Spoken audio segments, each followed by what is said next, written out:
start off by saying we did our project on contrasting Notary by Basquiat and Self-Repairing Robot by Campbell. Where's the click thing? Yeah. Just to go over our presentation, we're going to start with just a basic review of Self-Repairing Robot, Notary. Then there's a major comparisons we made. And you can see life versus pain and struggling, unity versus isolation, reality versus fiction, and then finally we're just going to wrap it all up and conclude. Now, Self-Repairing Robot is from a periodical, fact and fiction. And what it is it kind of mixes both science fiction, which is really new during the time of this publication, and real science. So in this specific short story within this fact and fiction, it talks about how crystals are the only way to create a perfect robot. Because crystals, when cracked and fractured, they repair themselves. They are self-repairing. And then this is the only component, because a normal robot, the parts were to wear out and they couldn't repair themselves. But these crystals could repair themselves. Campbell, who wrote this story, he was on the cutting edge of this type of writing.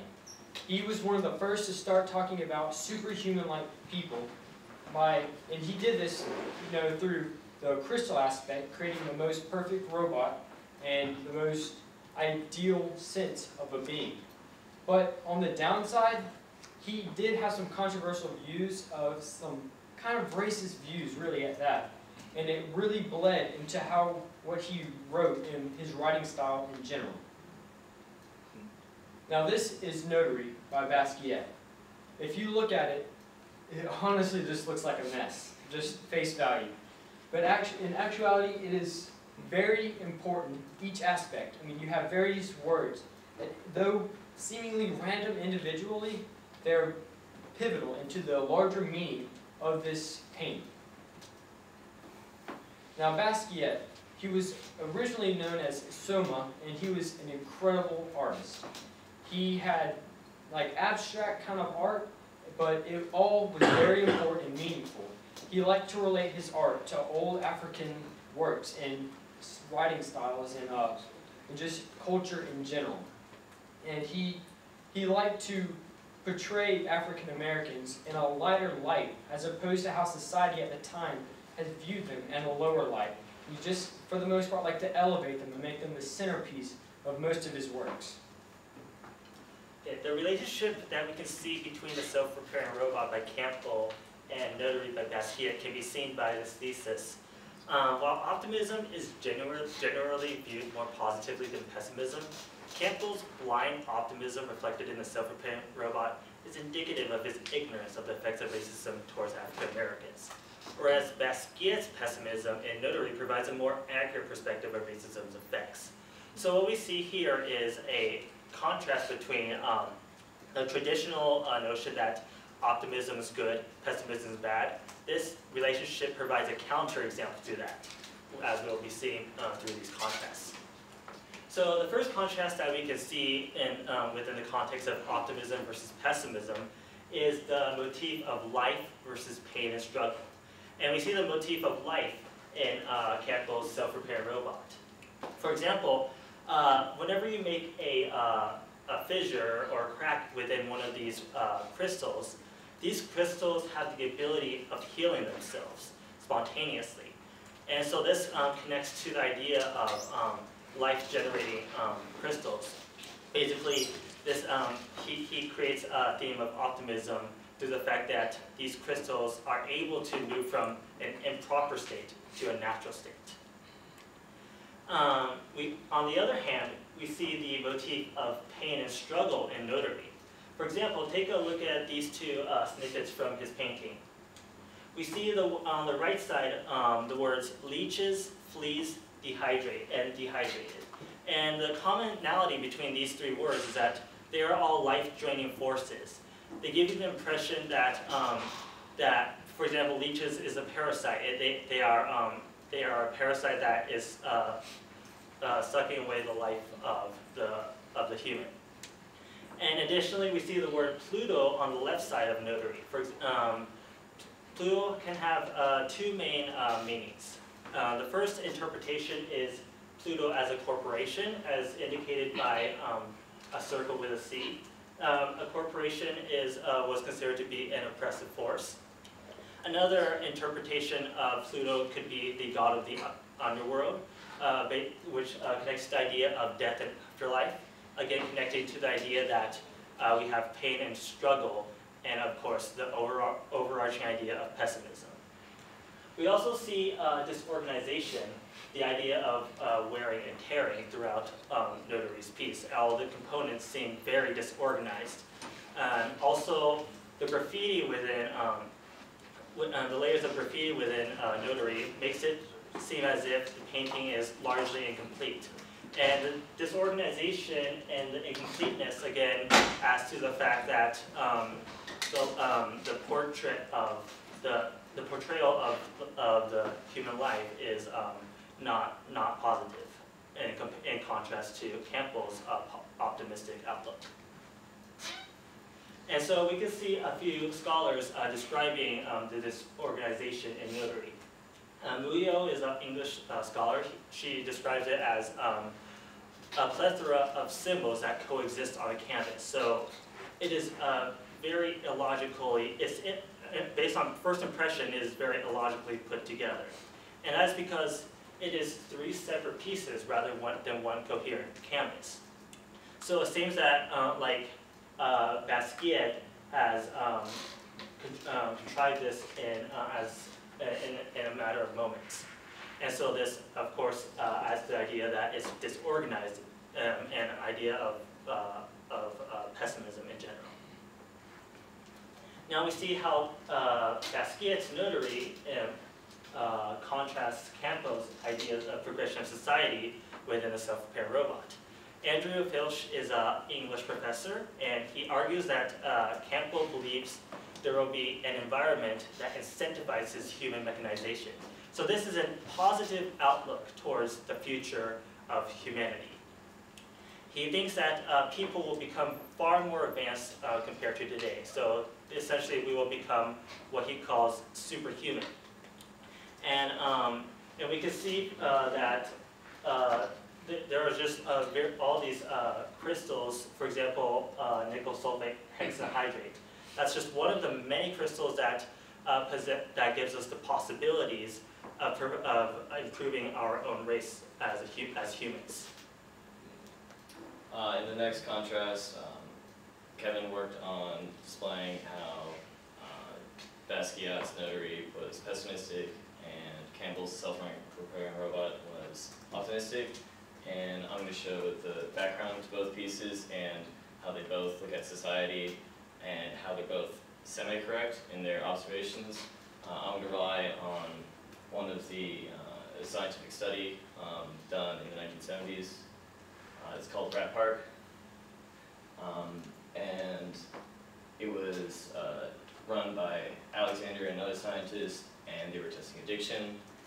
And what they did was they arranged groups of rats and structured them so that one group of rats was arranged individually within cages and were given the option to choose between water and water laced with heroin. And the other group of rats was together in a cage, and they were also given the same opportunity to choose between water and water laced with heroin. And the group of rats that was together only drank the water, while the individual group of rats, chose to drink the water laced with heroin. And Alexander and a lot of other scientists soon correlated this with stuff like the World War II opiate epidemic and all the other drugs that soldiers had used, and how when they used them in these individual circumstances, when they were isolated, became reliant on these bad-meaning drugs. But when they came back to loving group environments, they were suddenly all not addicted to these substances.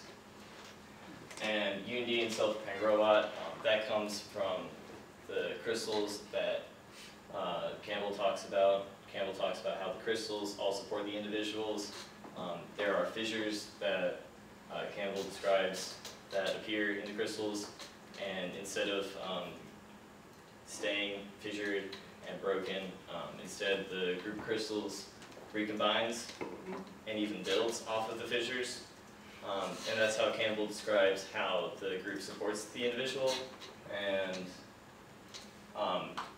Basquiat takes a lot more pessimistic view of this because he himself is a black male, or was a black male in the late 1900s, and he felt more isolated within society. And in his piece, Notary, he draws the African American in his art as alone. He's surrounded by no friendly faces. There are corporations we see in Pluto, not just Pluto, but Pluto C, standing for corporation. And we see government influence also surrounding him, also a negative influence on the African American. That's evidenced by the notary. Notary means, a notary is a government official that is there to sign off and make sure that all transactions are legal. And so there's some evidence of like a transaction happening where the African American is almost sold to the Pluto Corporation. That's what we can draw from this, and that it's supervised and almost incentivized by the government. There's no consent in this piece. The African American is individualized, isolated from anyone else that supports him. The individual is sold and treated as property. He has no say in this matter, and we see this is both of these help provide an explanation as to why Campbell is more optimistic towards society and Basquiat is more pessimistic towards society. All right, so in our third contrast, we looked at reality in Basquiat's Notary versus the ignorance encompassed in the self-repairing robot. So Basquiat, his work Notary provides an awareness, and that's really what it seeks to do. We see this in a lot of different ways. We see how the different elements at first are ambiguous in terms of the work as a whole, and then after you kind of look at the parts and see how they relate and come together, you kind of glean some sort of darker view of reality. And in the self-repairing robot, we see the opposite of that. We see a positive outlet. This is science fiction. This is something that's meant to achieve the ideal because you're not able to do that in real life or in other works like Basquiat where you're dealing with more darker realities. And you can see how the crystals repair themselves, whereas in Notary, elements were drained of life. So here we have criticism in Basquiat's work of the status quo. And Jordana Sagisi, in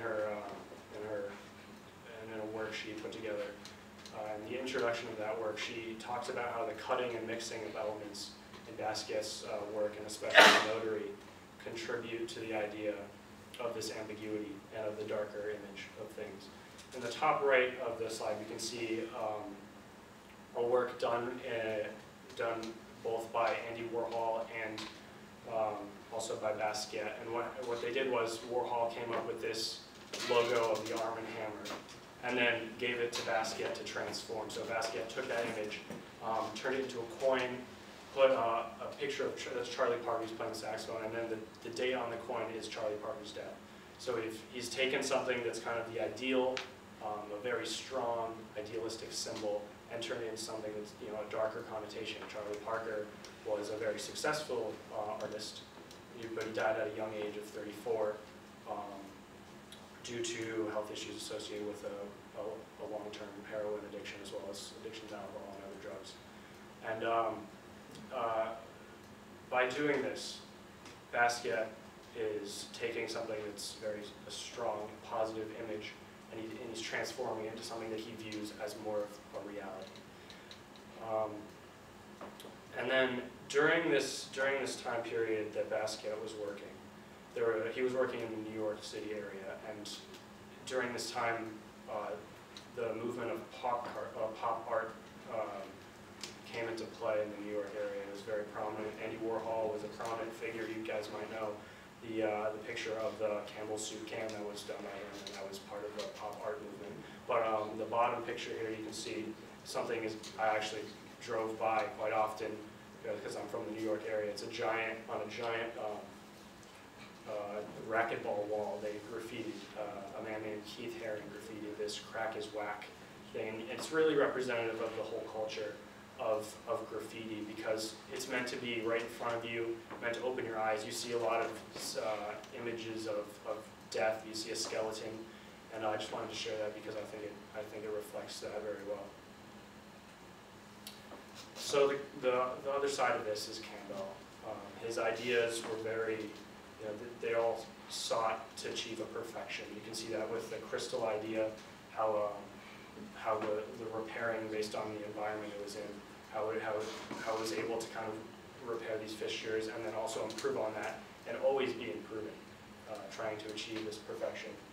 And we see in Andrew Pilch's work, we see how he tries to, we see that he talks about the ignorance that comes out of this idealistic view. He talks about how after the World War II era, a lot of patriotism and just general positive feelings led to a lot of the comic work, a lot of the superheroes, this idea of perfection we see there as well. So the idea behind this is that if you're always looking at a perfect idealistic image of something, you're ignoring all the problems that it has, and because of that, you're not able to affect change. So to kind of summarize everything that we've talked about here, we have on one side Notary with Basquiat's pessimistic view. He's talking about different elements and how they contribute to the overall pain and struggle that he faces and the other artists and people during this time, especially African Americans, have faced and are facing still today. He also talks about the isolating effects that the struggle has on individuals, as well as the idea that this dark, pessimistic view is far more accurate than the idealized view that others hold, especially within the science fiction genre. So on the other side, that we do have Campbell's view of optimism and praising society's virtues and how close we are really to this perfection. So we can see that in Self-Repairing Robot, how he blurs